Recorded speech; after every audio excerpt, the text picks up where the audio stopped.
Alors, la deuxième question, c'est, une question importante quand même, votre avis sur les vaccins. Alors, c'est sûr que, bon, moi, j'ai un avis parce que j'ai vécu des expériences qui sont quand même très, sans doute pas banales, mais importantes en même temps. Et je vais vous parler déjà de mon expérience personnelle. Et mon expérience personnelle, c'est que lorsque j'ai commencé à recevoir, lorsque j'étais en conférence, donc au Québec, une personne est venue m'apporter des dossiers, et des dossiers secrets, des dossiers extrêmement importants qui m'ont servi à écrire les dossiers du gouvernement mondial.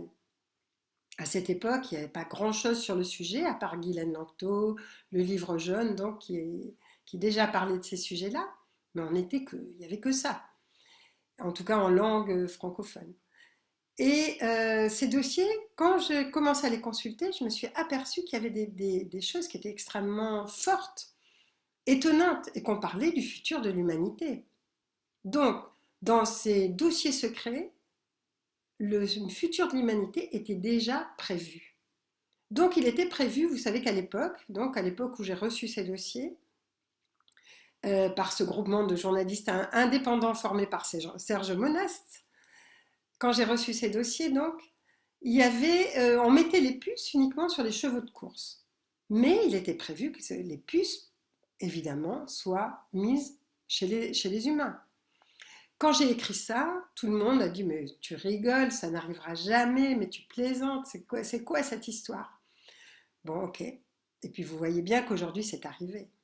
De la même façon, j'avais des dossiers sur les vaccins. Et dans ces dossiers sur les vaccins, il était écrit qu'à un moment donné, toute la population mondiale serait vaccinée et qu'elle serait vaccinée, après plusieurs types d'expériences auparavant bien entendu, qu'elle serait vaccinée avec des vaccins contenant des, des micro-puces, que ces micro-puces chiffrées permettaient à la fois d'agir sur la psyché, sur le comportement des personnes, sur leurs émotions aussi, mais en même temps que ça permettait aussi d'éradiquer par exemple un type de population vaccinée à telle époque avec tel numéro de vaccin.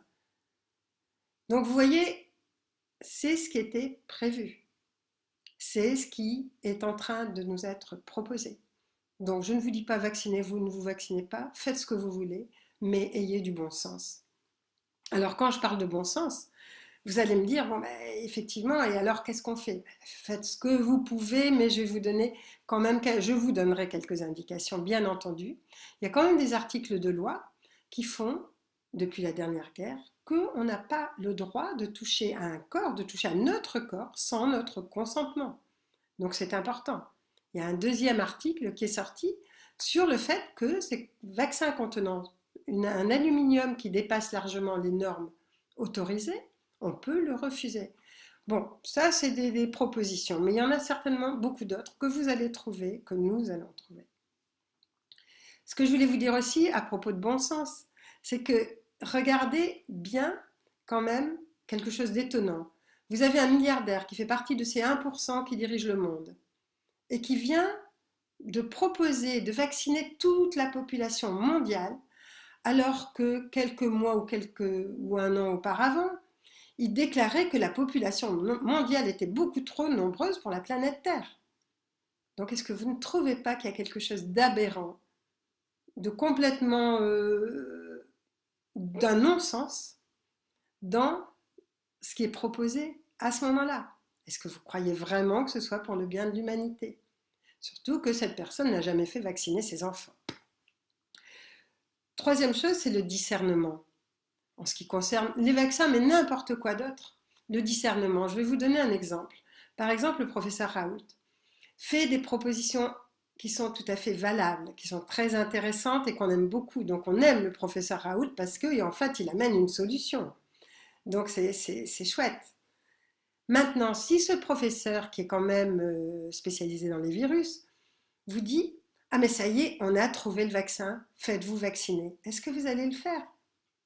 Ou si moi je vous dis écoutez, maintenant on a trouvé le vaccin, faites-vous vacciner. Est-ce que vous allez le faire?